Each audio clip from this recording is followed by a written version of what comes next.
Bien le bonsoir à toutes et à tous, j'espère que vous allez bien. Bienvenue dans ce nouveau live, dans cette nouvelle édition, la chronique Marvel Cineverse. On se retrouve en ce 12 avril 2024, 2 mois après la dernière émission. Oui, ça fait 2 mois qu'on ne s'était pas retrouvé pour parler de Marvel, évidemment, d'où le nom de la critique, de la chronique, pardon.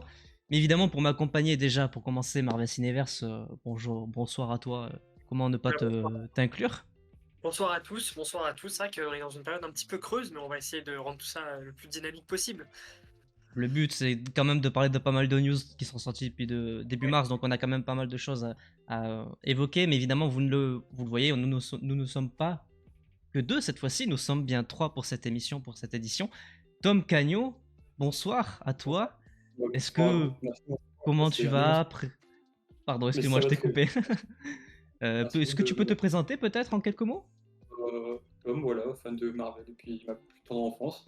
Puis depuis quelques mois, voilà, rédacteur chez Marvel Cineverse pour la partie news avec beaucoup de passion et de plaisir. Oui, c'est ça. Donc, ouais, Voilà. tu es rédacteur chez Marvel Cineverse. Donc, c'est un rôle très important, évidemment, parce que c'est grâce à toi, quand même, qu'on va voir certains tweets, certains Effectivement, articles. des responsabilités énormes maintenant. Mais t'inquiète, ensuite, on travaille rigoureusement. En tout cas, j'espère que vous Ok. allez tous les deux très bien. On va parler de pas mal de choses qui sont sorties depuis début mars, comme je l'ai dit. Pareil dans le chat, bonsoir à vous. J'espère que vous passerez une belle émission en notre compagnie. On va directement aller dans le vif du sujet. On va parler de tout ce qui est sorti du côté de Marvel depuis début mars. On a pour le coup énormément de choses à évoquer. On va essayer de ne pas rester trop longtemps sur les petits sujets. Notamment, le premier qu'on va évoquer aujourd'hui, c'est Venom 3, ce film tant apprécié, tant attendu, qui sort, j'ai plus la date officielle, mais qui sort le 25 octobre, donc le Ouais. 23 logiquement pour nous, en France. Et je crois que c'est le 30, plutôt. Je crois que c'est la semaine Ça d'après. serait c'est assez inédit qu'on soit sur une date Voilà. française qui sorte après. On va vérifier en live. On est Vas-y, comme je ça, t'en nous. prie. Ça me permet Mais de préciser que évidemment les news d'aujourd'hui sont toutes officielles. Et si t'as la date, je veux bien la connaître du coup. eh bien, je vais la voir d'ici quelques instants. Venom, c'est bien le 30 octobre 2024. Donc c'est la semaine après. Donc ça sera après en France. Quel beau cadeau d'Halloween 2024, évidemment. Pourquoi on vous parle de Venom? Tout simplement parce que on a le titre officiel qui a été dévoilé de la part de Sony, qui s'appellera donc Venom The Last Dance. La dernière danse pour la version québécoise, évidemment, on s'en doute. Mais j'espère qu'en France, ils vont pas trop le changer. Qu'est-ce qu'on en pense? Comment est-ce que tu commences comme tu veux? Tu Quelle préfères question que je Personnellement, commence? Je pense Personnellement, je que suis... je vais commencer. Je pense que le titre peut laisser présager qu'on est sur la fin d'un cycle du côté de ce Venom-là de Tom Hardy. Alors, ça veut pas dire que le personnage n'apparaîtra plus, mais que possiblement, ouais, une trilogie, c'est bien. C'est toujours bien pour un personnage, quel qu'il soit. Ça veut dire qu'il y a eu. Alors après, je parle pas, je mets pas dans le panier la qualité des films. Chacun en pensera ce qu'il veut. Mais voilà, une trilogie, c'est quand même un cycle important. Donc, ça semble être la fin de quelque chose, en tout cas, ce titre-là. Ça, c'est évident. Je pense qu'ils vont essayer de clôturer en grande partie l'histoire autour de Venom, même si on le sait, il y a déjà le symbiote qui est censé être du côté du MCU. Pour l'instant, on sait pas trop ce qui se passe, on sait pas si c'est Tom Hardy qui l'interprétera. Mais en tout cas, c'est sûr que c'est la fin de quelque chose. On verra sur quoi ça va mener derrière. Qu'est-ce que tu en penses, toi Tom, après, je sais pas si euh, je peux t'appeler Tom ou la bulle comics. Je sais pas ce que tu préfères en vrai. ok, Tom, c'est bon. Ok, ça marche. Euh, c'est bien que ça se termine. C'est bien que ça se termine parce que déjà le 2 il m'avait beaucoup déçu, voilà. Moi, je suis un haineux, vraiment un haineux de Sony depuis le début. Et non, c'est bien que ce soit le dernier film quand même, parce qu'il faut bien comme clôturer la trilogie, comme tu as dit, Marvel Cineverse. Mais après, faut arrêter. D'autant plus qu'il y a quand même un succès qui est un peu décroissant, parce que le deuxième a quand même moins marché que le premier. Donc je pense aussi qu'ils se rendent compte que les films Venom marchent moins, en tout cas le deuxième. Puis là, le titre laisse présager plein de bonnes choses, bien sûr. Ouais. Après, on verra ce qu'ils font avec, hein. C'est ça. Ouais. Film qui a été avancé, au passage, était initialement prévu début novembre, donc il y a un petit avancement. Et puis, il y a quand même pas mal de signaux qui sont un peu, tergiversants de mon côté. Je pense notamment à Kelly Marcel qui était la scénariste sur Venom 2, qui reste la scénariste sur Venom 3, mais qui va faire sa toute première expérience de réalisatrice en réalisant le 3e, donc on est encore sur des bases un peu bancales. Mais voilà, bon, on verra. Je pars toujours avec un a priori négatif, ça va pas changer. C'est une année qui va être décisive du côté de Sony avec aussi Kraven the Hunter quelques mois plus tôt. Voilà. Qui devait sortir initialement en octobre 2023, on s'en rappelle, hein. Le truc a été Oui, c'est décalé de ça. un an. Oui, il y avait eu les grèves, donc c'est pas un choix qui était mauvais, je pense, au final, puisqu'on a vu que d'un point de vue marketing, The Marvels en a beaucoup pâti. Il n'y a Oui, pas que ça, hein, mais voilà, en c'est sûr partie. que faire la promotion d'un film sans les acteurs, c'est compliqué. En parlant d'acteurs, donc Tom Hardy de retour, et puis on peut rajouter évidemment Juno Temple qui fera la première apparition dans ce film-là, et puis pareil pour Chiwetel, j'arrive jamais à Et prononcer, Geoffort, Ejiofor Chiwetel, qui incarnait Mordo dans les films Doctor Strange et qui m'a personnellement marqué pour son rôle dans 12 Years a Slave. évidemment, clairement, c'est ce qu'on retiendra surtout de cet acteur-là. Voilà ce qu'on voulait dire sur Venom. On va finir de parler de Sony avec le petit projet qui est sorti forcément, qui n'est pas passé inaperçu. C'est ce petit court-métrage qui a pratiquement un an maintenant, parce qu'il a été diffusé au festival d'Annecy de 2023. Il n'avait pas été montré au grand public depuis. Et Sony, à l'occasion probablement de la soi-disant sortie de Beyond the Spider-Verse qui devait sortir ce mois-ci, on a quand même le court-métrage qui a été officiellement mis publiquement sur YouTube. Donc pour les curieux et les fans du Spider-Man de Miles Morales, vous pouvez aller dès maintenant le regarder puisque c'est complètement gratuit. Alors je sais que moi je l'ai pas vu, toi non plus Lucas. Toi Tom tu l'as vu, si tu veux peut-être un petit peu en parler, nous donner ton avis dessus. Bah, c'est bon, c'est juste 7 minutes, c'est le petit bonbon, voilà, pour nous faire patienter. En vrai, c'est quand même toujours aussi beau, c'est quand même toujours aussi beau vraiment. C'est quand même intéressant, il y a des thèmes abordés qui sont quand même intéressants, notamment l'anxiété de Max de se faire, de mener sa vie de super-héros en fait. C'est quand même, super intéressant. Donc voilà, il y a pas grand-chose à dire, c'est le petit bonbon, voilà, avant Beyond. Ça fait toujours plaisir et puis, puis voilà. Bon, on espère que World Beyond sorte vite, parce que c'est vrai que c'est un film Voilà. que beaucoup de gens attendent. Stratégie curieuse quand même, hein, pour un court-métrage qui est fini depuis plus d'un an, qui n'est pas présent dans le Blu-ray DVD de Across the Spider-Verse et qui en l'état est simplement en version originale sur YouTube. Donc c'est curieux de ne pas l'avoir sorti sur le DVD, notamment parce qu'il y en avait un hein, dans le DVD du tout premier Into the Spider-Verse, il y avait le court-métrage sur Spider Cochon. Donc ça aurait pu être logique d'avoir un autre court-métrage dans celui-là, mais bon, c'est curieux de la part de Sony, cette stratégie-là. Après j'ai envie de te dire, c'est finalement une stratégie qu'on a l'habitude de voir de leur côté et c'est pas vraiment Non, surprenant au final. mais du côté du Spider-Verse, voilà, on part avec un peu plus de confiance malgré tout. Donc, Bien ouais, sûr. bon, c'est comme ça. Bon, en tout cas, voilà ce qu'il fallait retenir du côté de Sony Pictures et Sony Pictures Animation. Je vous propose maintenant qu'on parle évidemment de tout ce qui s'est passé du côté de Marvel Studios. Énormément de choses, notamment la nuit dernière, il y a pas mal de choses à évoquer, de gros sujets. Mais pour commencer, on va y aller tranquillement léger. Pour les fans de trucs collector qui aiment collectionner un petit peu les DVD, les Blu-ray autour de ces programmes-là, on a deux nouveaux Blu-ray 4K qui sont sortis, enfin qui vont sortir, je crois. Je sais pas Oui. exactement les dates, c'est le 30 avril prochain aux États-Unis. Le Blu-ray de Moon Knight d'un côté et celui du Faucon et du Soldat de l'hiver. C'était les deux manquants euh, à la à l'annonce, je crois, de 2021. Manque peut-être encore Hawkeye. Je sais pas Bah, s'ils ont. il va manquer Hawkeye, il manquera ensuite She-Hulk, Miss Marvel, mais bon, ça va venir. On voit qu'il Oui, ça commence à pour sortir. 2022, ouais. Arrête des éditions collector, c'est pas du classique, mais bon, voilà. C'est toujours Bon, positif. c'est deux petits trucs vraiment très basiques. Mais en vrai, je comprends, il y a plein de gens qui aiment ces objets-là. On rappelle quand même que Non, c'est. mais c'est vital d'avoir des éléments en Oui, format physique. c'est Quand on ça. voit par exemple une série exclusive Disney+, comme j'ai plus le nom du personnage, c'était du Lucasfilm, mais il y a une série pareil avec l'acteur de R2, un truc comme ça. Bref, il y avait une série, j'ai plus le nom en tête, mais qui n'est plus sur Disney+. Donc c'est dire à quel point c'est fluctuant le contenu digital pour des réductions d'impôts, pour plein de choses. Et donc c'est toujours mieux d'avoir du physique. Alors je dis pas qu'il faut que chaque personne ait du physique, mais ça permet d'avoir une trace, et notamment quand des séries disparaissent totalement de Les la plateformes. possibilité. Mm. Puis Oui, c'est complètement. leur fait de l'argent, ça leur fait de l'argent.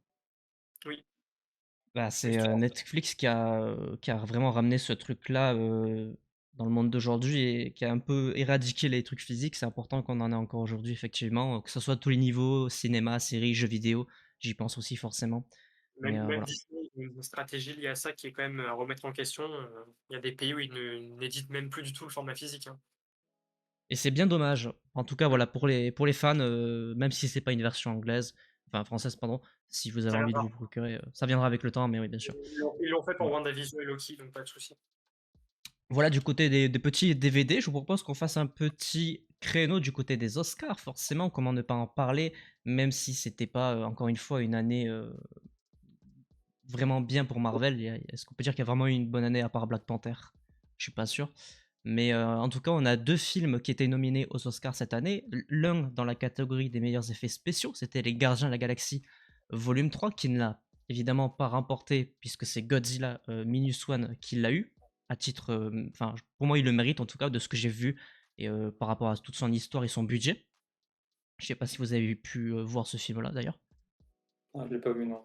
Moi, J'avais entendu parler du la question du mérite, je sais pas. Moi, ce qui m'a interpellé tout de même, c'est que oui, il a été mis en avant. C'est vrai que les effets spéciaux sont magnifiques par rapport au budget, tu peux le mentionner. Moi, je Mm. me pose quand même des questions. Comment on peut arriver à faire des effets spéciaux comme ça avec un tel budget? Alors évidemment, il y a une très bonne gestion, mais il y a peut-être aussi des surcharges. Ça peut être aussi un petit peu dommage, notamment dans un milieu, on sait, qui est particulier. Mais bravo à Godzilla Minus One, parce que c'est vrai qu'avec un tel budget, faire ça, c'est fantastique. Complètement. Après, c'est vrai que la question de la surcharge de travail, évidemment, ça fait des années que c'est présent dans pratiquement tous les studios. On s'en doute qu'il y a une partie malsaine sur ce point-là. En tout cas, les Gardiens, malheureusement, ne l'a pas remporté. Tout comme, et alors là, par contre, moi, il y a un peu plus de débat, Spider-Man Across the Spider-Verse, qui n'a malheureusement pas remporté l'Oscar du meilleur film d'animation, puisque c'est le dernier Miyazaki qui l'a eu. Je dis pas que Miyazaki est mauvais, attention, c'est le Garçon et le Héron qui l'a remporté. Mais Across, pour moi, devait l'emporter. Ouais, je suis d'accord. Alors moi, j'ai pas vu Le Garçon et les Ronds, mais juste en termes de prouesse technique quand même, parce que mélanger autant de styles d'animation dans un seul film, avec autant de qualité, c'était dingue. Vraiment, c'était dingue. Franchement, je pense que ça méritait vraiment, parce que c'était juste Vraiment, ouais. magnifique. C'est pas du tout objectif. Mais C'est vrai franchement, que bon, en termes de technique, je pense quand même que ça méritait parce que oui. c'était fou, quoi. D'un point de vue technique, complètement. Mais on va dire que c'est pas trop grave. Les deux films Marvel n'ont pas eu les récompenses. On va se contenter de Robert Downey Jr. qui a enfin eu son premier Oscar en tant que rôle secondaire. Ça n'a rien à voir avec Marvel, mais je tenais à le préciser, évidemment. Notre dieu Iron Man a eu son Oscar. C'est tout ce qu'on retiendra de cette cérémonie, évidemment.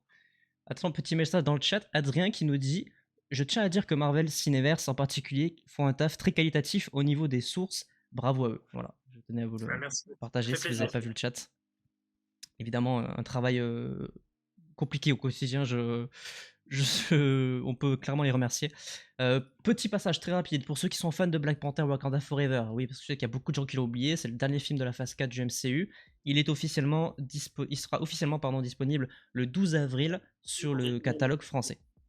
C'est Ah aujourd'hui, il non, est c'est disponible. aujourd'hui, putain, oui, c'est aujourd'hui. Eh oui, il est disponible. Donc si Bon, vous bah, voulez votre petite dose d'émotion avec ce film qui était vraiment très émouvant, moi personnellement que j'ai adoré, hein. Et je sais ah qu'il y oui, a eu mais il certaines était bien. critiques dessus, mais bon, je peux comprendre, hein, mais voilà, en tout cas, il est disponible. Et puis on rappelle que ça, un film qui bénéficie de la nouvelle chronologie des médias françaises. Maintenant, c'est 18 mois après la sortie cinéma, donc tant mieux, tant mieux. C'est vrai qu'on est dans un truc un peu spécial parce que du coup, il y a plein de films de la phase 4 qui sont pas encore sortis, C'est ça. alors que ceux de la phase 5 sont déjà sortis pour certains. Enfin, c'est très bizarre. C'est ça, Ouais. c'est parce que en fait, la loi s'applique à partir des films sortis le 1er janvier 2022, donc les débuts de Mm. ceux de la phase 4. Mais voilà, ils sont tous sortis en 2021. Vous rajoutez 3 ans, ça fait 2024, donc ils sortiront tous cette année de toute façon. Donc le retard sera vite rattrapé. Sera rattrapé au mois de décembre avec Spider-Man No Way Home si jamais il sort sur la plateforme Disney+. Et je pense À qu'il voir. sortira sur Disney+, mais voilà, au moins avec les Éternels, Ouais, Shang-Chi et Black Widow, ouais, ça les sortira. éternels. On va tous les enchaîner. Je crois que c'est mai, septembre et octobre. Ou novembre. C'est juillet, septembre, novembre. Bon, on est pas mal. Donc ça va Ouais. être vite rattrapé. Bon voilà, côté Black Panther, c'est tout ce qu'on aura à dire. Si vous avez envie de voir le film, c'est enfin disponible sur le catalogue français. Parlons évidemment d'un projet qui fait beaucoup de bruit en ce moment. On va parler d'animation, on va passer sur un chapitre que animation avec X-Men 97. Forcément, comment ne pas en parler un petit peu dans ce live? Alors personnellement, vous le savez, pour ceux qui suivent les vidéos de la chaîne, je vais pas trop en parler puisque je n'ai pas encore regardé le show. Je me le réserve sûrement pour la fin quand tout sera sorti. Mais évidemment, vous allez pouvoir en parler beaucoup plus sérieusement que moi. On a beaucoup de choses à évoquer autour de cette série-là. Déjà, on a la série des années 90. Donc c'est la suite de la série des années 90. toutes les saisons sont actuellement disponibles sur Disney+, en France. Donc les 5 premières, si je me trompe pas. C'est En ça. sachant que celle-ci, on va considérer que c'est la 6e, même si c'est une sorte de... Est-ce qu'on considère que c'est un reboot ou un Non, truc un on est peu... vraiment, on est vraiment sur la suite. Bon, on va Ça dire que reprend c'est... exactement à la fin de la saison 5. Évidemment, pour l'occasion, on a eu pas mal de choses, de promos, on va pas revenir dessus parce qu'évidemment, le show est en cours de diffusion, on est déjà à la moitié, on a le 5e épisode qui est sorti avant-hier. On a eu pas mal de choses qui sont sorties autour de ça. Je propose que l'un de vous prenne la parole pour exprimer peut-être ce qu'il en pense actuellement. Moi, Vas-y. ouais. Alors moi, franchement, c'est une série que j'attendais pas spécialement avant le trailer. Le trailer, franchement, m'a j'ai adoré, j'ai adoré. Et les 2 premiers épisodes, je pense, ont bluffé tout le monde. Ils sont vraiment ils sont incroyables. C'est vraiment des bons X-Men et ce que j'avais peur surtout, c'était de manquer de contexte par rapport aux anciennes saisons. J'avais peur qu'il y ait des événements qui soient repris, de pas avoir toutes les références et cetera. Et finalement, non, je trouve ça franchement, plutôt regardable même sans avoir vu les précédentes saisons. Et pour l'instant, non, franchement, on est sur une très bonne lancée de cette série, de cette première saison. Et ça promet. Franchement, ça promet. À savoir qu'on aura 3 saisons officiellement annoncées de la part de Marvel Studios, puisque on a Beau Desmayo en partie qui a bossé sur la saison 2, qui a malheureusement été évincé par Marvel Studios pour des problèmes que j'ignore, je sais même pas pourquoi il a été évincé, mais en tout cas il On avait... sait pas. On On a sait des pas trop. raisons officieuses, mais officielles non. Et donc, à partir de là, moi, je me sens pas trop chaud d'entrer sur le sujet, à partir donné que c'est un peu officieux. Ouais, je comprends. En tout cas, on a 3 saisons officiellement annoncées. Est-ce que tu veux dire un petit mot sur ce que tu as pensé toi, Lucas? Bah, je suis d'accord avec toi, Tom, hein. On est vraiment sur quelque chose qui est compréhensible malgré le fait d'ailleurs, il y a beaucoup de gens qui n'ont pas vu en fait la série originale. Je suis d'ailleurs en train de la regarder en ce moment même. Donc, je pense que Marvel était tout à fait au courant de ça. Moi, j'ajouterais que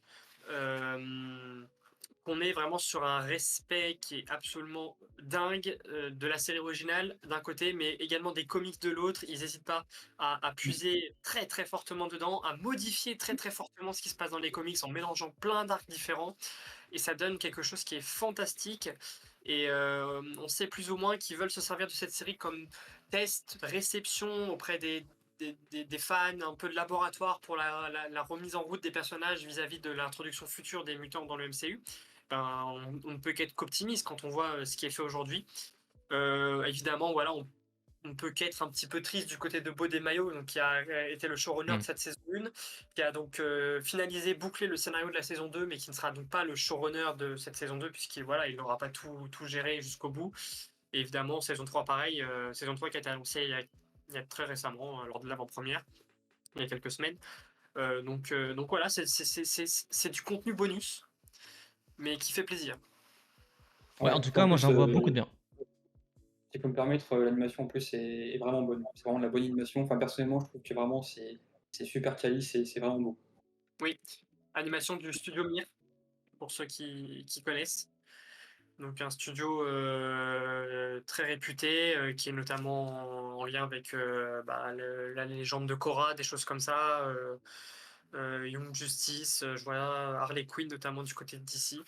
Et du côté des films, certains films d'animation Batman, euh, The Witcher, enfin voilà, ils ont quand même beaucoup de compétences sur le sujet, donc c'est eux qui sont derrière l'animation de cette série.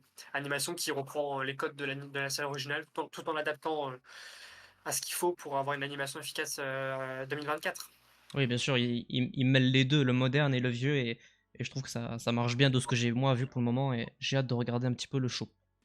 En tout cas, pour ceux qui sont intéressés pour le découvrir pour la première fois, sachez que c'est en cours de diffusion, il reste encore 5 épisodes, et après on aura 3 saisons, donc je pense qu'on aura le temps d'en reparler, évidemment. Voilà ce qu'il y avait à savoir du côté de X-Men 97. D'ailleurs, pour ceux qui aiment le générique des années 90, le générique tout seul est dispo sur la chaîne de Marvel Studios, celui de X-Men 97, et il est très très bon avec le thème original. Ouais. Très Incroyable. rapidement, on va enchaîner sur quelques petites news, pas forcément les plus intéressantes, mais qui rentrent quand même dans les news Marvel. On va parler de la série d'animation sur Spider-Man, Your Friendly Neighborhood Spider-Man, qui a officiellement changé de titre il y a de ça quelques temps, mais on a un logo officiel maintenant qui a été diffusé, je vous le mets juste là. La série sortirait a priori, là c'est une rumeur par contre, Non, enfin, elle sort en 2024, mais elle sortira fin, on sait pas quand encore. ouais, on sait pas trop quand. Ouais. Voilà. Elle sort cette année, ça c'est sûr, c'est cette année que ça sortira. C'est un petit peu pareil du côté de Eyes of Wakanda pour continuer et terminer avec l'animation. C'est cette série sur, forcément, je pense, l'histoire et la mythologie du Wakanda. Voilà ce qui a été dit du côté de Marvel. Elle sera canon au MCU. Ça, c'est une bonne nouvelle en soi. Et ça sortira cette année à une date, encore une fois, inconnue. Voilà, du côté de l'animation, tout ce qu'il y avait à dire avec X-Men 97. Toujours en vrac et très rapidement, on a aussi Agatha qui se voit changer de titre une énième fois. Et cette fois-ci, ils ont eu la flemme, ils l'ont appelé Agatha. Simplissime. Moi, je pense que c'était le projet depuis le début. Voilà, je pense qu'on est sur un très très bon coup de marketing. Alors, c'est La quand même très étrange. différence, Hein. pourquoi? Bah, changer 4 fois non quand même, alors qu'ils savaient depuis le début quand ils allaient l'appeler. Ouais. Après, là, c'est officiel pour le coup. C'est la différence des autres fois où c'était pas vraiment Non, il y a annoncé eu un officiellement. truc qui était officiel, mais ils étaient tous officiels, hein, les anciens. Moi, je pense sincèrement que ça sera les titres épisodes. Je pense Ah aussi, mais oui. c'est une bonne chose.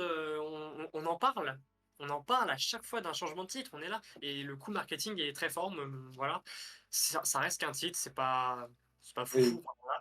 Mais ça fait parler de la série et c'est très bien. Je pense que c'est intelligent. Pareil, ça sortira officiellement cette année à une date inconnue, c'est-à-dire qu'on va se manger quand même beaucoup de programmes en fin d'année. Ça devrait être courant septembre, Halloween. Voilà, dans cette Oui, enfin, zone-là. ça Plutôt paraît l'automne. assez logique vu le ton du programme et le personnage Ça a été qui est confirmé Agatha. par différentes sources. Ouais, ça sera aux alentours de cette période-là. Toujours très rapidement, on va parler de Nova. C'est ce fameux projet qui fait tant braser Twitter et Internet. On a Brad Winderbaum qui affirme que le développement de la série, même si c'est pas officiellement une série, est en cours. Donc Nova va arriver dans le MCU à un moment donné ou à un autre. À savoir qu'il a été à l'époque annoncé que c'était Sabir Pirzada pardon, qui était au scénario de ce programme. Qu'est-ce qu'on en pense? Bah, moi, je suis très heureux. Nova, c'est un personnage que j'adore dans les comics.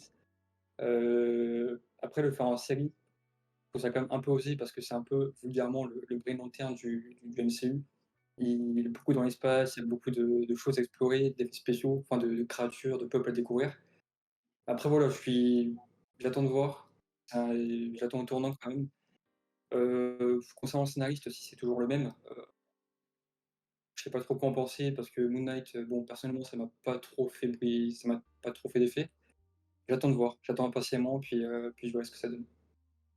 En tout cas, ça donne envie, hein. C'est un personnage qui est très attendu du côté de Marvel depuis des années. Il a simplement travaillé sur un seul épisode de Moon Knight et je suis pas sûr qu'il était tout seul sur ce dit épisode.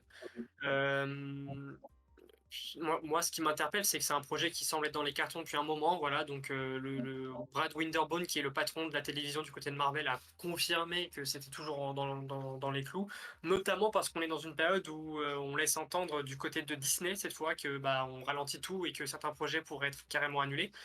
Donc voilà, on se pose des questions sur ceux qui ont été annoncés et dont on n'a pas trop de nouvelles, type Vision Quest, type Nova.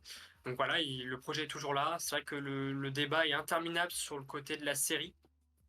C'est À vrai. voir. À voir. Ouais. Mais de En toute tout façon, cas, je pense qu'il faut pas être pressé pour ce projet-là. Faut pas être non, pressé du Ouais. tout. on a En le vrai, moi, temps de voir venir.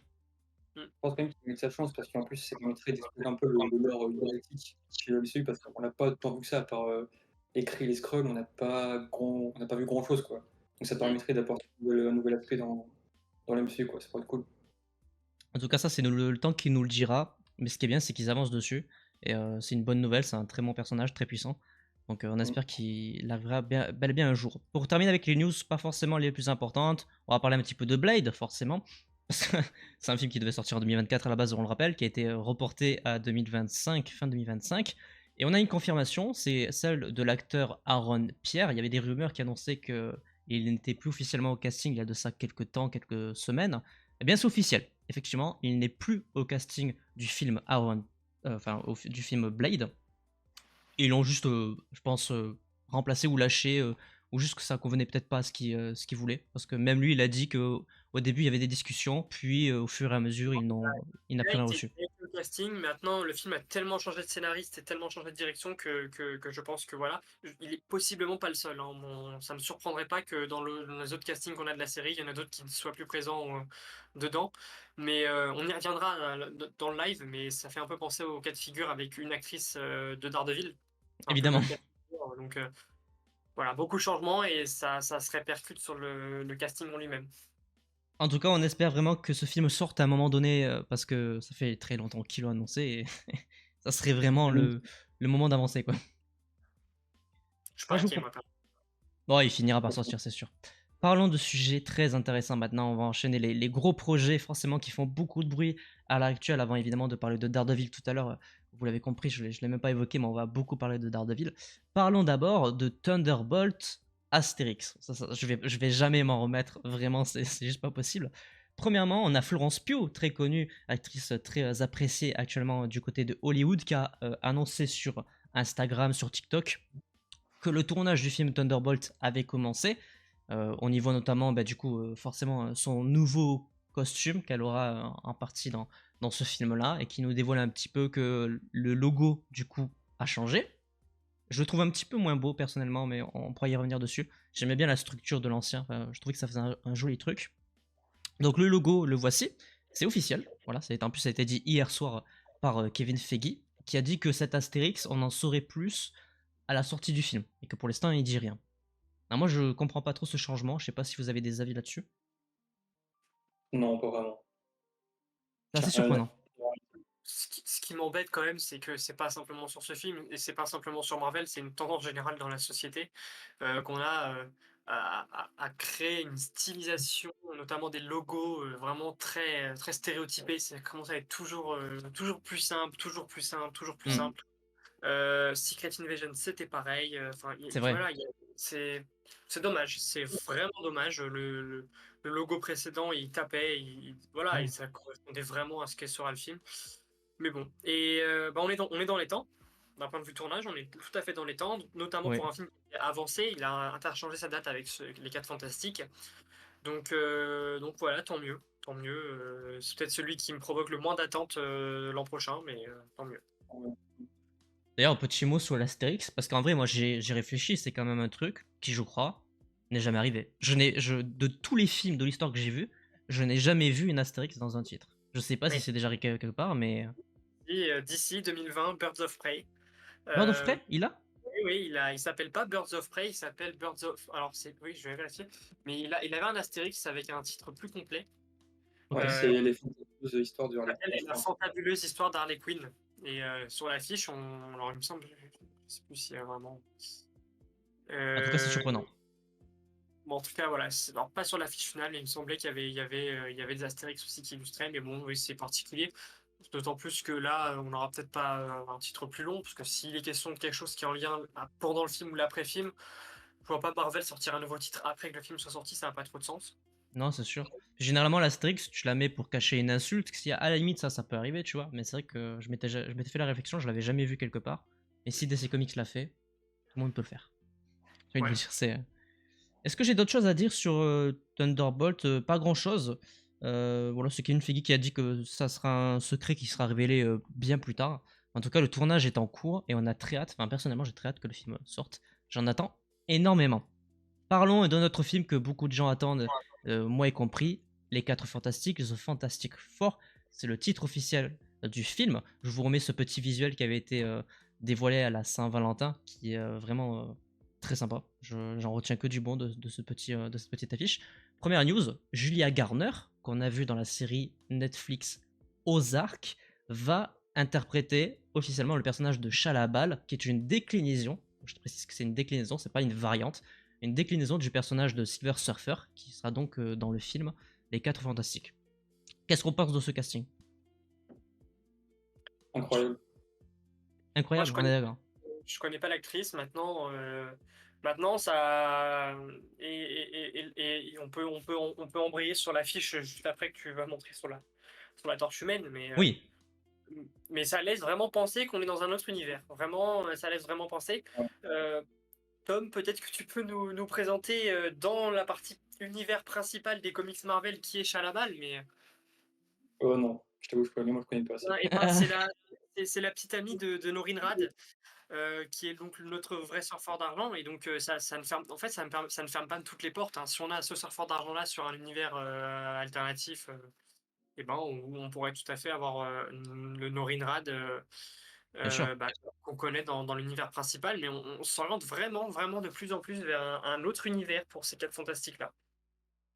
Complètement, mais en tout cas, ça se sent qu'ils prennent une direction complètement différente, hein, c'est, évident. Et on va parler de l'affiche, forcément, qui a fait beaucoup de bruit autour des spéculations et des théories sur, ce que pourraient être les 3 prochaines potentielles affiches. Je sais qu'il y a des trucs qui sont sortis, j'ai pas retenu les dates, mais en tout cas, c'est très intéressant. Le 4 avril est sortie une affiche pour la Torche Humaine et ça va complètement dans l'esprit, dans l'origine du personnage et de l'équipe. Je saurais pas vous dire les 3 autres dates, mais en tout cas, chaque personnage pourrait avoir, à un moment donné dans l'année, à un moment donné dans l'année, pardon, une affiche pour faire la promo du film. Et je trouve ça très intelligent, en vrai. Ouais, ouais, Bah, ouais. si c'est le cas, oui, ça permet de faire parler sur la durée. Mais ce qui interpelle et qui met beaucoup de gens d'accord, c'est le côté artistique, stylistique qu'il propose pour le film, qui est très, très, très intéressant, moi, vraiment. Et, c'est une pièce maîtresse de l'avenir de Marvel, les 4 Fantastiques. Donc voilà, faut pas qu'ils se ratent et ils peuvent se rater, hein, ils peuvent se rater parce que c'est Bien pas sûr. c'est pas des héros qui se font, je trouve, parmi les plus populaires. Il y a une raison, hein, enfin c'est pas anodin. Ils ont disparu pendant un moment donné des publications comics. Les films n'ont pas été ceux qui ont le plus marché. Donc, c'est l'occasion enfin l'occasion. Les 4 Fantastiques refonctionnent aujourd'hui d'un point de vue comics, mais c'est important. C'est important. Ça a été globalement un échec par le passé, les adaptations. Donc, il faudra Mais ouais. aujourd'hui qu'ils se ratent pas. C'est une grosse, grosse attente générale. C'est vrai que Ouais. c'est Bah, probablement le film le plus attendu après Deadpool, je pense. ouais. Bah, pour revenir un peu sur la fiche, en plus, ce qui est bien, c'est que c'est vraiment une affiche qui sort du lot par rapport au reste du MCU. Enfin, il n'y a jamais eu d'affiche, ou pas que je me souviens en tout cas, aussi étrange, entre guillemets. Donc c'est bien parce que ça fait vraiment ressortir le film par rapport aux autres. Ça crée vraiment un événement. C'est bien. Clairement. Moi, je En tout confirme. cas, le film devrait sortir en 2025. J'ai pas retenu la date exacte, mais en tout cas, Ken Feige nous rassure dans le Oui. sens où le tournage va bientôt commencer, dans les quelques mois à venir. Ça, 24 c'est une bonne juillet. chose. 24 juillet. Donc, en vrai, ça sera un an après Deadpool. Ça me semble. Si le film commence à tourner vraiment dans ces eaux-là, en juillet 2024, ça semble complètement logique qu'il sorte à temps. En tout cas, on l'espère, puisque c'est un film très attendu. On vous l'a dit, 23 juillet. ça a été annoncé quand?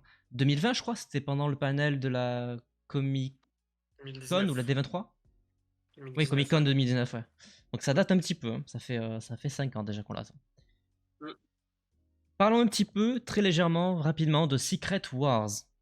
Alors, c'est pas une news officielle, c'est plutôt que un réalisateur, Sam Raimi, qui a réalisé la trilogie de Spider-Man Tobey Maguire et le film Doctor Strange in the Multiverse of Madness, a déclaré qu'il aimerait bien réaliser Avengers Secret Wars et qu'il n'attend qu'une chose, c'est que Marvel Studios l'appelle, pardon.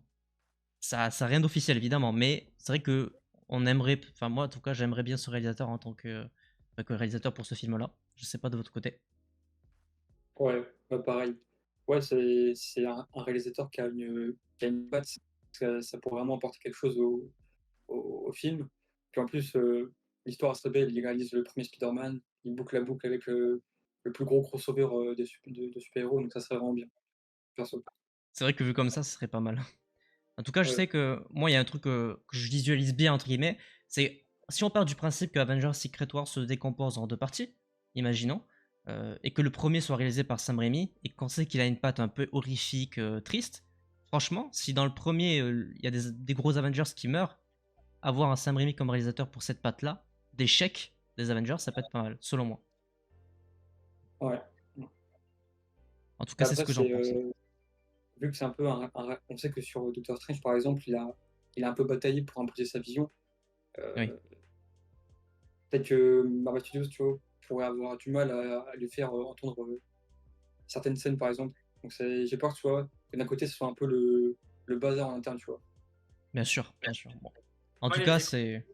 Les échos que j'ai eu plutôt sur Doctor Strange, c'est qu'il a permis à Kevin Feige. Et pour moi, j'ai pas eu d'écho qu'il y a eu vraiment de grosses batailles, mais plutôt au contraire qu'il était relativement libre, qu'il avait relativement une large maîtrise de ce qu'il faisait. Faut pas oublier que si on a des reproches à faire du côté de Doctor Strange, c'est plutôt en lien avec la production chaotique qu'il y a eu avant, en Bien lien sûr. avec le Covid, ça a beaucoup joué sur les changements de scénario, de choses comme ça. Non, Marvel n'est pas exempt de défauts là-dessus, bien évidemment, mais en tout cas, oui, il a une vraie patte de réalisateur. Je sais pas si c'est mon choix optimal ou pas, j'en sais rien, mais en tout cas, je ne dis jamais non pour un tel film à avoir un réalisateur qui a une vraie patte artistique. Euh, donc pourquoi pas, pourquoi pas. Mais en tout cas, c'est quelqu'un qui a une connaissance du sujet, qui a permis à Marvel d'avoir, à Kevin Feige d'être relativement libre. On sait qu'il avait beaucoup moins de contrôle sur ce film-là, parce qu'il savait qu'il avait une confiance, je sais pas, peut-être qu'il y a eu, il y a eu voilà, peut-être qu'il voulait en faire trop et que Marvel avait son cahier des charges, je sais pas, mais en tout cas, sur toute cette partie contrôle de production, bah, Kevin Feige était beaucoup plus libre parce qu'il avait affaire à quelqu'un qui connaissait vraiment ce qu'il faisait. Clairement. En tout cas, on verra. C'est vrai que ça fait partie des nombreux noms qui sont évoqués pour réaliser les films Avengers, mais pour l'instant, rien d'officiel. Hormis, je sais même plus si Destana Lecreton est encore sur Avengers 5. Non, non, non, il n'est plus. Non.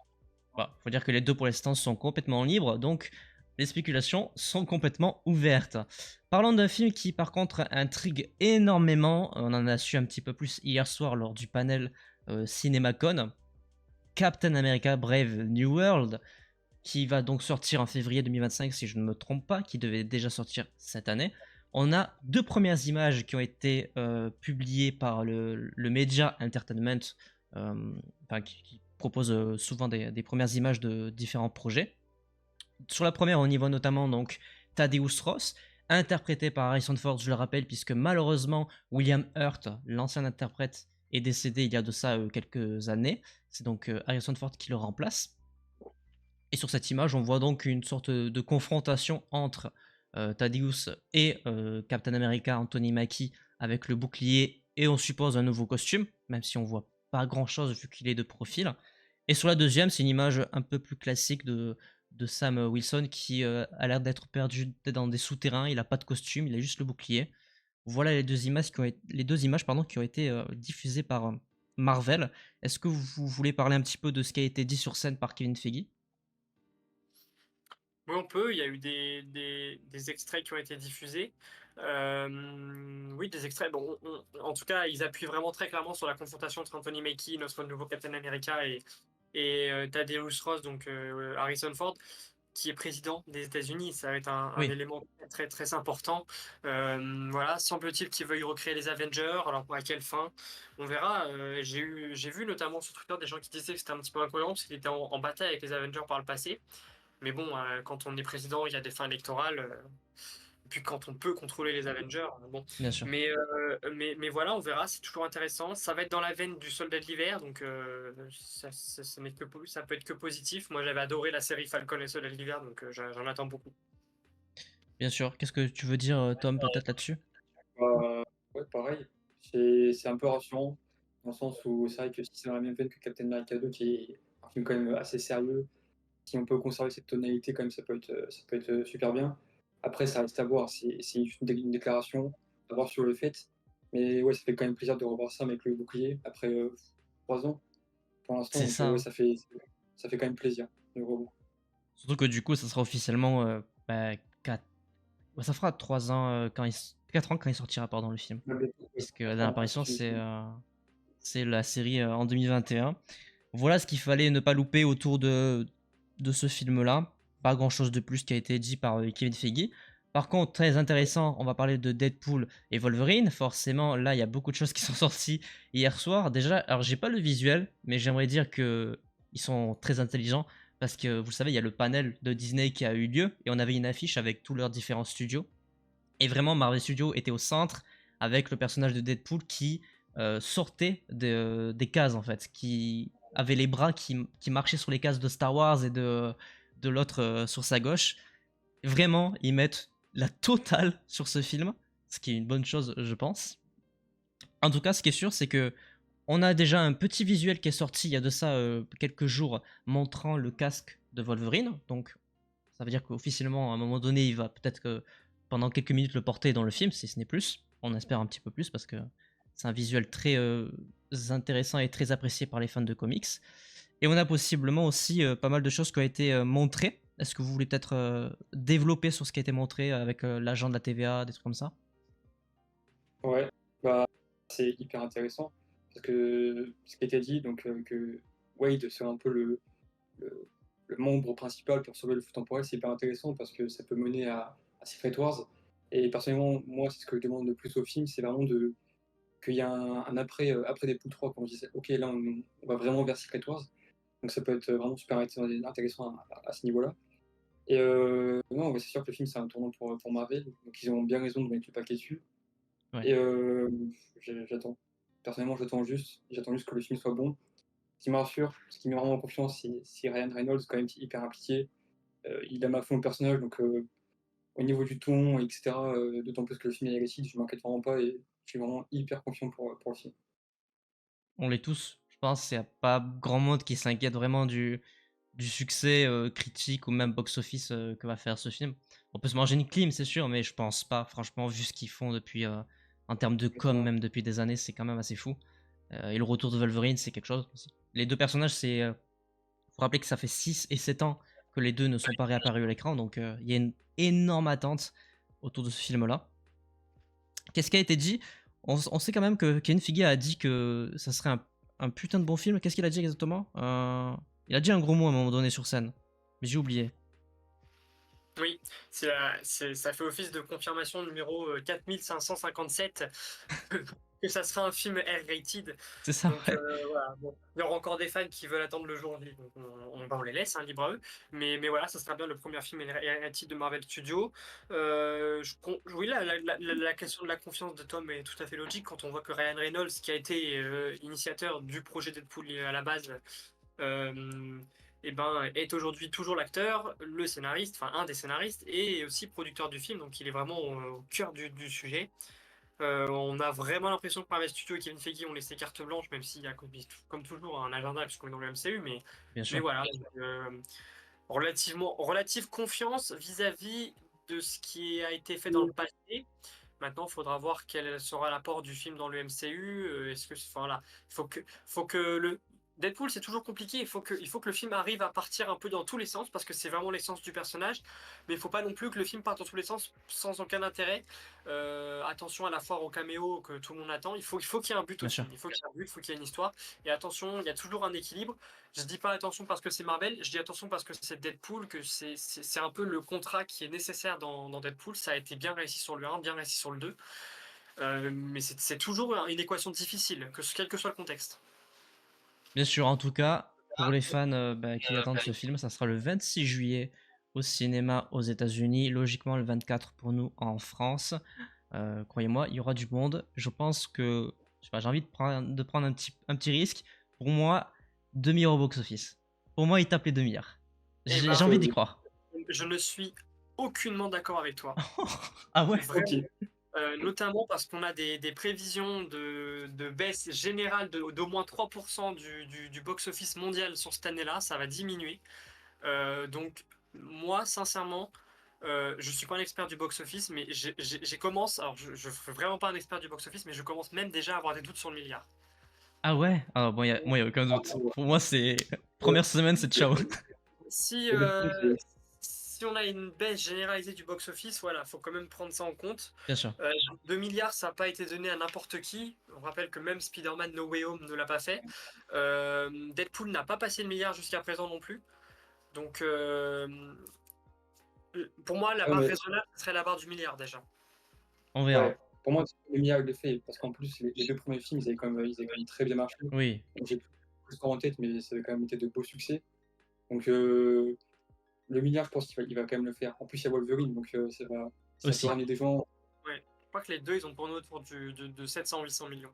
Les deux. Ouais, c'est déjà pas mal, hein, pour un film arrêté Oui, dans C'est le déjà film. pas mal. et c'est pour ça que le milliard, c'est déjà une belle amélioration par rapport aux 700 et 800 millions. Et que c'est une barre raisonnable si on prend en compte que le box-office ralentit, va ralentir. Là, j'ai les chiffres sous les yeux. Il a fait 785 le deuxième. Et le premier, il a fait, dans les mêmes eaux, il a fait 782. Vous voyez, c'est les mêmes chiffres. Pratiquement, ouais. Bon, en tout cas, voilà, rendez-vous le 24 juillet pour aller voir ce film. Je vous propose, on a fini avec les news, voilà tout ce qu'il fallait pas manquer du côté de Marvel en officiel depuis début mars. Et maintenant, je vous propose de parler de Daredevil Born Again. C'est vraiment pour ça qu'on est là ce soir, parce qu'il y a évidemment énormément de news qui sont sorties, puisque le tournage, première news, est officiellement maintenant terminé depuis quelques jours. Le programme est censé sortir en printemps 2025 si tout se passe bien. Et on va en parler. Parce qu'on a ici un spécialiste de Daredevil qui est Tom. Et de mon Voilà. côté, j'ai quand même vu les 3 saisons de Daredevil assez récemment, donc j'ai un avis assez frais sur le personnage. Et je vous propose qu'on parle peut-être d'abord des petites news qui sont sorties par rapport à peut-être le tournage. Évidemment, on a très léger Lou Taylor Pucci qu'on a vu dans la série Physical de Apple TV+, qui a rejoint le casting de la série pour un rôle inconnu. Donc là, spéculation ouverte, mais on n'a aucune information autour de ça. Par contre, forcément, comment ne pas parler de Ayelet Zurer, pardon pour la prononciation, qui incarne donc Vanessa Fisk dans la série Netflix de Daredevil, et qui revient. Voilà. C'est une surprise générale.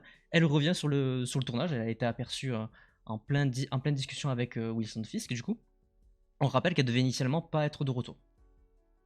C'est ça, le rôle devait être changé, incarné par Sandrine Holt. Donc, c'est une énième confirmation qu'il y a eu une prise en compte, enfin, il y a eu en tout cas une refonte énorme de la série du côté de Marvel pendant les grèves, Ça, c'est clair. avec, on peut le dire, le retour de Foggy et Karen qui s'est fait à ce moment-là. Ça, c'est quasiment confirmé, notamment par par Vincent Donofrio. Et je pense que ça s'est fait aussi à ce moment-là pour l'actrice de Vanessa. Clairement. Bon, après, moi, je suis très content de la revoir. Perso, elle m'avait déjà bien bluffé dans la série Netflix. Et le GOAT aussi est de retour. John Berthold reprendra son rôle du Punisher. L'un des personnages, je pense, les plus appréciés sur la partie Netflix de Marvel Television. Parce que pareil, il a été aperçu sur le tournage. On sent quand même qu'il y a une volonté de Marvel Studios de montrer beaucoup de choses concernant le Daredevil. Parce qu'on a eu énormément de photos de tournage. Je pense qu'on n'a jamais eu autant de photos de tournage d'un projet. Je pense qu'on peut se mettre d'accord là-dessus. Donc, en tout cas, ils donnent beaucoup. Je pense qu'ils en attendent énormément. Et nous aussi, d'ailleurs. Est-ce que vous voulez peut-être parler de vos attentes, de votre hype? Vas-y, je t'en prie, commence parce que moi, ça va être sans fin, donc commence. Vas-y. Évidemment. Non, bah, l'attente, elle est énorme quand on voit la qualité de la première série, quand on voit qu'il y a une volonté de repartir sur les mêmes bases. Alors, je ne sais pas si je peux dire comme tout le monde que ça sera une saison 4. Et je pense que, en tout cas, Marvel, quand ils ont annoncé Born Again, initialement, c'était pas une saison 4, c'était un nouveau projet. Il y avait peut-être des idées un peu floues pour en faire une suite, notamment avec le retour des deux acteurs principaux. Mais voilà, peut-être qu'on aura le même ton, même ambiance, mais Marvel, et puis de toute façon, voilà, on est dans un univers qui est désormais vraiment connecté, des personnages qui ont des séries elles-mêmes qui auront plus de moyens, donc peut-être que ça va apporter un petit plus ou un petit moins, tout en ayant un petit plus ailleurs, tu vois, vraiment dans la construction. Mais grosse attente, étant donné que je suis fan du personnage, étant donné que je suis fan de tout ce qui a été fait avec lui jusqu'à présent. Donc l'attente, elle est évidemment énorme. Euh, et puis même tout ce qu'on voit à propos de l'intrigue potentielle de la série, notamment tout ce qui va être mairie de New York, tout ça, voilà, c'est très très intéressant parce qu'on arrive à continuer à travailler sur ces personnages avec des idées scénaristiques qui n'ont pas encore été développées par le passé. Du côté des séries, j'entends, pas du côté des comics. Mais c'est énorme attente, énorme attente. Je te comprends. Tom? Je suis tellement heureux. C'était Je peux sûr. dire pour à quel point. Non, parce que c'est vrai que avant la refonte graphique de la série, ce qui semblait se passer, c'était quand même assez inquiétant, notamment avec Karine et Fody qui pouvaient tuer hors champ, ce qui est inadmissible. Et c'est vrai que depuis la refonte de la série, on sent vraiment qu'il y a une volonté de faire quelque chose de totalement différent, de poursuivre un petit peu quand même ce qui avait été fait dans les saison 3 avec le retour de la majeure partie du casting. Moi, personnellement, je trouve ça très bien quand même, parce que ça nourrit l'univers. Et en termes de scénario, avec Fisk notamment pour la Mélie, ça peut être extrêmement intéressant. et même pas que pour Daredevil, pour d'autres projets, plus, terre à terre, ça peut être, hyper intéressant notamment pour Spider-Man. Ça peut être, non, vraiment cool. Énorme attente, c'est le programme que j'attends le plus, je pense, avec, hormis les films Avengers avec les 4 Fantastiques et Deadpool. Donc non, énorme attente et je suis impatient, impatient, très heureux de voir, tout ce qui se passe et j'espère qu'on dira quand on verra la série que là, c'est vraiment, la série du MCU quoi, avec Loki, grosse attente pour beaucoup de monde, je pense. Bah, je pense que ça, en fait, globalement, ce qu'on retient, c'est que on a eu beaucoup de chance d'avoir une refonte créative autour de la série parce que ça a redonné un petit peu espoir à tout le monde d'avoir un programme de qualité. Ça, c'est vrai qu'on n'est pas on est revenu dessus sur Twitter de façon générale, mais c'est vrai que les gens ont été quand même globalement satisfaits de ce truc-là. Et perso, ouais, bah, comment ne pas attendre cette série-là? Elle sera R-rated. Il y a le retour de Wilson, il y a le retour du Punisher, il y a le retour de Foggy, Oui, Nelson et Karen. Enfin, genre, juste, ils ont repris tout le monde et juste venez, quoi. On ouais, s'éclate et on fait une suite à cette série cultissime qui est pour moi la meilleure série Netflix sur cet univers-là, en tout cas. bien sûr. Ouais, Et puis aussi, comme tu vas-y, veux. vas-y, vas-y. Il y a 2 Non, choses vas-y, que tu vas-y. as déjà sur la partie refonte, c'est que, elle est en 2 temps. D'abord, il y a l'aspect on respecte vraiment ce qui a été fait. On essaie peut-être même aussi de faire à la suite, je sais pas. Mais il y a aussi l'aspect, on on recanonise, on reconsidère vraiment toutes ces anciennes séries, tout le package entier. Voilà, on assume. On a compris vraiment que ce n'était pas le cas avant, qu'il y a vraiment un gros doute là-dessus. Pas le cas, ça veut dire que, OK, nous, de notre côté, on considère pas ça comme canon, mais on va pas non plus tout détruire. Voilà, on est un peu tatillon pour pas froisser les fans. Maintenant, là, vraiment, c'est considéré vraiment, ça s'est passé, voilà. Ça, c'est le premier point. Et le second point, c'est que c'est qu'on va réussir à avoir quelque chose, enfin, je pense, hein, quelque chose qui est respectueux, mais qui fait vivre en fait, enfin qui va porter vraiment l'univers télévisé. On sent que Marvel a vraiment envie de faire passer un cran à ces séries en termes de qualité, en termes de structuration, de production. Donc on a vraiment remis les points sur les i avec cette série, même si c'est pas la série qui leur a fait se rendre compte de ça, mais voilà, on a vraiment un vrai showrunner. Voilà, on est vraiment sur un fonctionnement de type série. Donc, oui, les signaux sont vraiment tous globalement positifs. Il faudra attendre. Moi, ce que je veux dire, c'est que on n'est pas à l'abri. Déjà, on ne sait pas concrètement ce qu'ils voulaient faire avant. Est-ce qu'on le saura un C'est jour? vrai. Je ne sais pas. On n'est pas à l'abri qu'ils aient gardé quand même quelques idées. Quand on dit que on aurait pu avoir Karen qui meurt hors champ, il est vrai que ça aurait été complètement dingue. Ouais, Maintenant, on n'est pas à l'abri qu'un de ces personnages-là meure tout court rapidement dans la série. On rappelle que c'est des séries bien qui sûr. sont sombres, capables de prendre aux tripes, qui sont capables de surprendre. Et ça peut être un élément qui conserve. Donc, il faut faire attention à ça. Faut pas que ce soit un élément qui soit décevant parce que ça fait partie de la vie de cette série, ça fait partie de la vie de ces comics. Et j'ai envie de dire, si ça arrive, eh ben, ça serait dans le respect aussi de ce qui a été fait par le passé. Ça fait partie du respect. Ouais, Clairement. En tout cas, on espère que le montage va bien se passer, qu'on n'aura pas besoin de faire trop de reshoots majeurs, importants et significatifs. Et on espère que ça sortira vraiment en mai 2025. Euh, un petit dernier mot peut-être sur la série avant qu'on se quitte pour le ouais, quiz. ouais, j'ai vu une crainte en vrai, moi, c'est les modes de diffusion, qui pourrait avoir, qui a changé du coup. On sait pas exactement comment ça va être diffusé par rapport au nombre d'épisodes et cetera, mais ça pourrait être découpé en 2 saisons, à ce qui paraît et moi, ce que j'ai peur, c'est qu'au vu du nombre de personnages qui est introduit, des nouveaux personnages aussi qui vont être introduits, avec le Tigre Blanc et Muse, j'ai peur qu'il y a certains arcs de personnages qui sont un peu speedés. Parce que C'est ça le fait quand même risque. beaucoup, hein. C'est ma seule petite crainte. C'est le risque surtout qu'on a des épisodes qui sont... Enfin, et on a moins d'épisodes que la série de base, puisqu'on serait sur possiblement 9 au lieu de 13 dans la série Netflix. Et de toute façon générale, on a tendance à avoir moins d'épisodes dans les séries actuellement. Donc c'est vrai que ça peut poser quelques craintes sur l'arc scénaristique de certains personnages ou certaines entités, c'est sûr. Et j'espère, dernière chose après je m'arrête, j'espère que les épisodes vont pas durer, 30-35 minutes, Aussi, comme, c'était le cas pour Invasion parce que, bah, au vu du nombre d'épisodes, c'est hyper important que ce soit quand même, assez développé quand même. évidemment. Moi, je serais pas surpris. Alors, je dis pas que ce serait bien, hein, mais je ne serais pas surpris si l'arc du Punisher dure qu'un ou deux épisodes, par exemple. Ça me Euh, surprendrait pas non plus, ouais. Surprendrait pas. Non, parce que c'est vrai qu'il a été annoncé très tôt le retour du Punisher, mais, mais on est sur un arc qui semble vraiment être secondaire par rapport à l'intrigue de la série. Ça peut être un moyen de relancer un peu le personnage, de se dire hop là, il est de retour, attention. Donc je pense que c'est tout à fait possible. Ça permettrait de laisser la place aussi à l'arrivée des nouveaux. C'est tout à fait possible que toute la hype qu'on s'est bâtie autour du retour de Foggy, Karen et Bullseye peuvent se faire en 2-3 épisodes au début seulement, Aussi, ouais. avant de plancher sur quelque chose de nouveau. Euh, voilà, il y a beaucoup d'hypothèses en tout cas, il y a beaucoup d'hypothèses, mais c'est intéressant. Ce qui est intéressant, c'est qu'on bâtit sur quelque chose qui est très fort.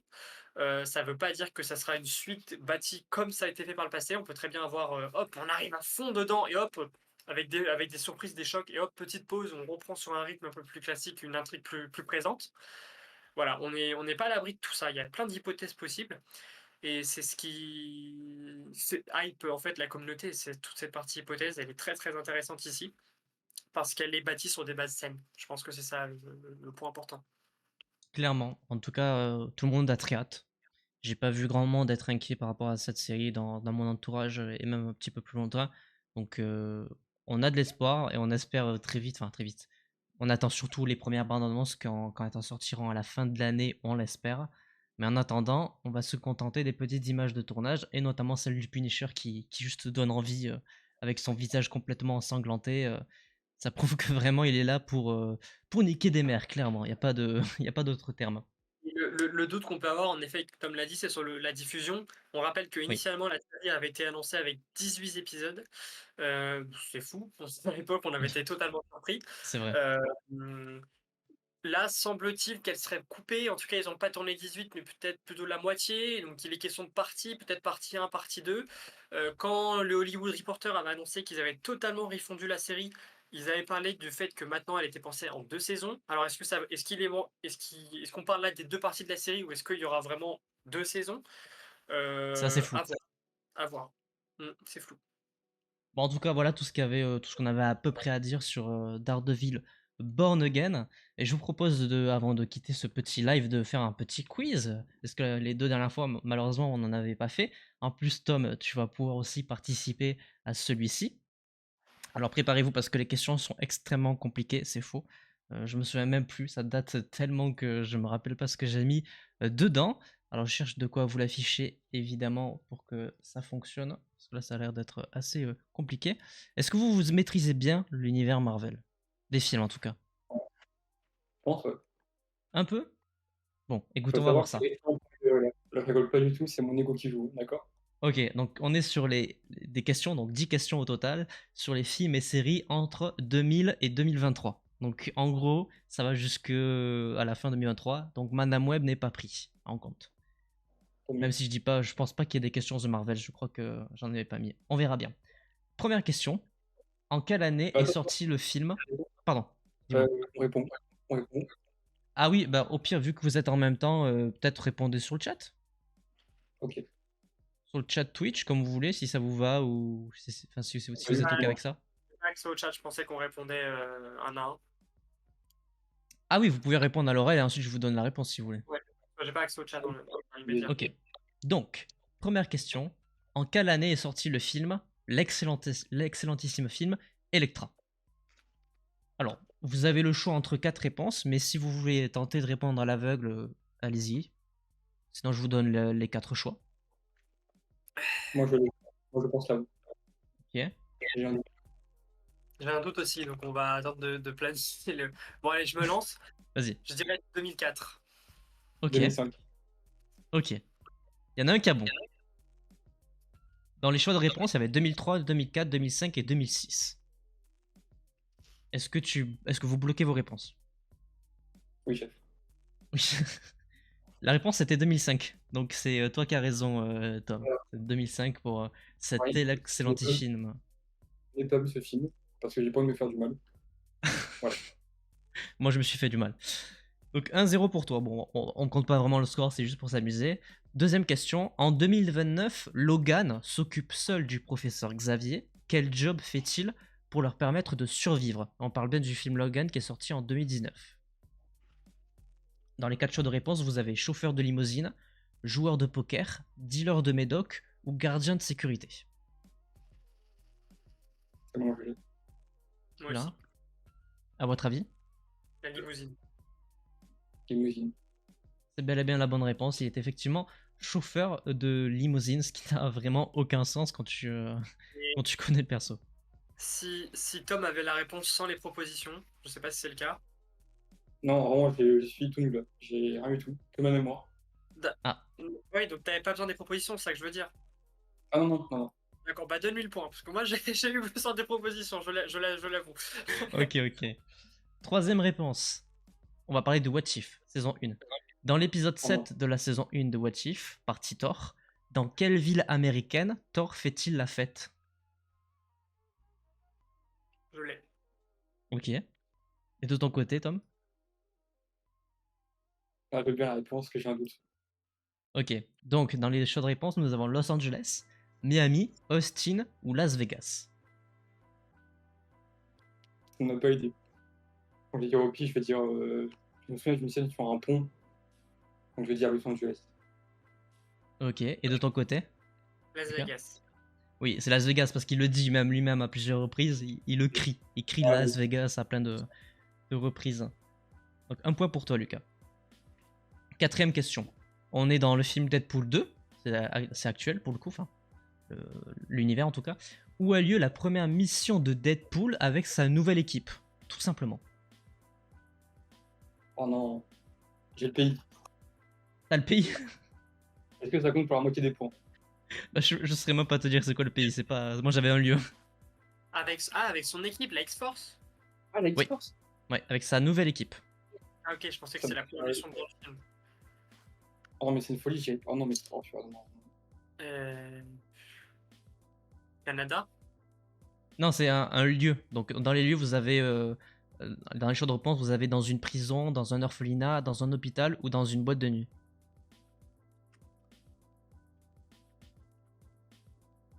La première mission.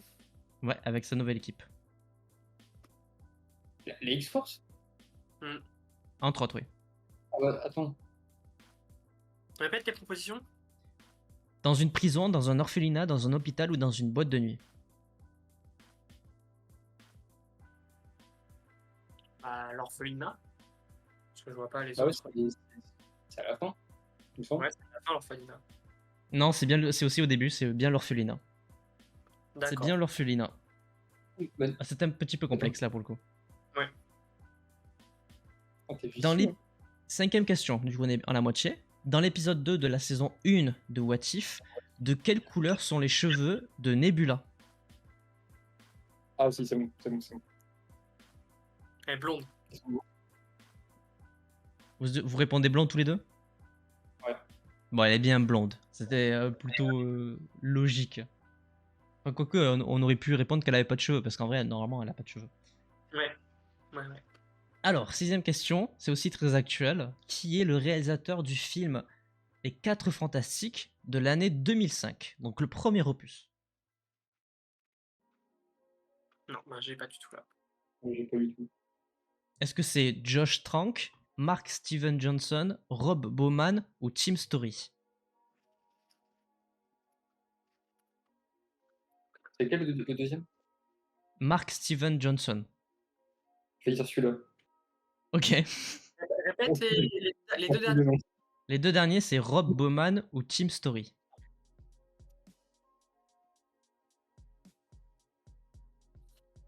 Tout le monde a oublié, c'est fini. Tout le monde. Tout le monde l'a oublié. Je pars sur le quatrième. Sur Tim Story? Bah écoutez, c'est ça. C'est bien Tim Story. Il a pas fait grand chose, mais moi, il a fait les 4 Fantastiques, quoi. Mais c'est bel et bien lui. Alors, septième question. Complétez la citation du Watcher. Le temps, l'espace, la réalité, le chemin n'est pas... Complété. Je Là, l'ai. c'est la version française.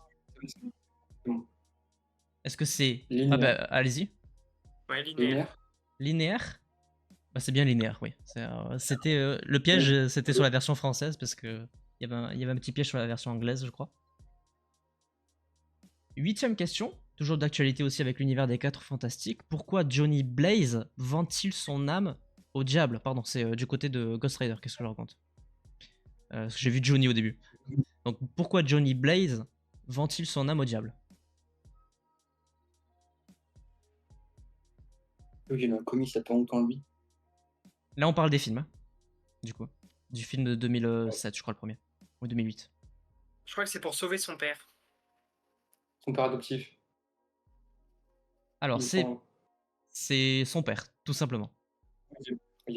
C'est bel et bien son père. Ouais, dans l'idée, vous aviez trouvé la bonne réponse. C'est pour ça qu'il fait donc un pacte avec le diable et qu'il a les pouvoirs du Ghost Rider, évidemment. 9e avant-dernière question. Quelle ville mythique a été créée par les Éternels? Ah, attends. Alors j'ai la réponse, mais je suis pas d'accord avec l'intitulé. Ah, je peux Mais comprendre. j'ai la réponse. J'ai la réponse. Ok. Tom, est-ce que tu veux peut-être les 4 choix? Ouais, je veux bien, ouais. Alors, est-ce que c'est Atlantis, Rome, Babylone ou Avalon? Babylone, Babylone. Évidemment, c'est bel et bien Babylone. Pourquoi t'es pas d'accord, du coup, Lucas? Avec la composition de la question, peut-être? Disons qu'ils ont sauvé les habitants à plusieurs reprises, mais que les habitants eux-mêmes l'ont bâti, c'est pas les éternels en direct qui l'ont fait. Ah oui, ok, je vois ce que tu veux dire. Oui. Bon, il y avait de l'idée en tout cas, c'est sur quelle ville ils ont vraiment agi fortement, entre guillemets. Oui. Et du coup, dernière question. Quel est le nom de la fille de l'homme sable dans Spider-Man 3? Facile. Moi, je l'ai. Ah, ok. Je crois que c'est Penny, non? Ouais, c'est ça. Ouais, c'est bel et bien Penny. Il y avait un gros piège avec. Je sais qu'il y a beaucoup de gens qui répondaient Ellie. Donc, juste eux, deux alliés, mais c'est bel et bien Penny, le nom de la fille de. J'ai oublié son nom. J'ai oublié son nom à l'homme sable. Marco. Marco, voilà, merci. Bon, j'ai pas retenu qui c'est qui avait gagné, mais voilà le petit quiz du jour. J'espère que, j'espère que ça vous a plu. Donc, Hop. Et je vous propose, on va de toute façon quitter cette émission du coup. J'espère que vous avez passé un bon moment en notre compagnie. J'espère que vous avez aimé parler des différents sujets, des news et surtout de Daredevil Born Again qui sortira, on l'espère, l'année prochaine. Quand est-ce qu'on se retrouve? Logiquement, on devrait se retrouver pour traiter de X-Men 97 quand ça sera fini et que tout le monde aura regardé. Ouais, un petit mois, un peu plus, À peu près, ouais. pour traiter de cette série X-Men 97 qui, pour le moment, est sur des bases astronomiques. oui. Clairement. En tout cas, ce qui est sûr, c'est que donc on se retrouvera fin mai, sûrement dans la dernière semaine ou l'avant-dernière semaine pour parler de X-Men 97. Mais de toute façon, au niveau des news, ça s'arrête jamais. Vous avez le compte Twitter de Marvel's Universe qui va continuer d'être alimenté. N'hésitez pas à rejoindre le Discord aussi qu'on a créé très récemment, sur lequel on fait des petits tournois si ça vous intéresse. Il y en a 2 qui vont arriver prochainement. Et dans tous les cas, merci à vous deux d'être venus dans cette émission. Ça m'a fait plaisir de parler un petit peu de tout ça. Ça faisait longtemps qu'on ne s'était pas retrouvés pour en parler. Est-ce que vous avez un petit mot de fin avant de clôturer? Oui, un petit mot de fin. Donc, ouais, mais, n'hésitez pas à nous suivre sur Twitter, à nous suivre sur notre site internet qui est vraiment aussi le cœur de nos activités. Et portez-vous bien, c'est important la santé. Ouais. Et surtout, regardez Daredevil parce que c'est une masterclass. Voilà, Daredevil à fond. Regardez Daredevil sur Disney+. Oui, c'est dispo sur Disney+, entièrement, on est d'accord? Oui. Ok, bon, super. En tout cas, merci à tous. On se retrouve très prochainement. Portez-vous bien et à bientôt. Au revoir tout le monde. Ciao, ciao. Salut.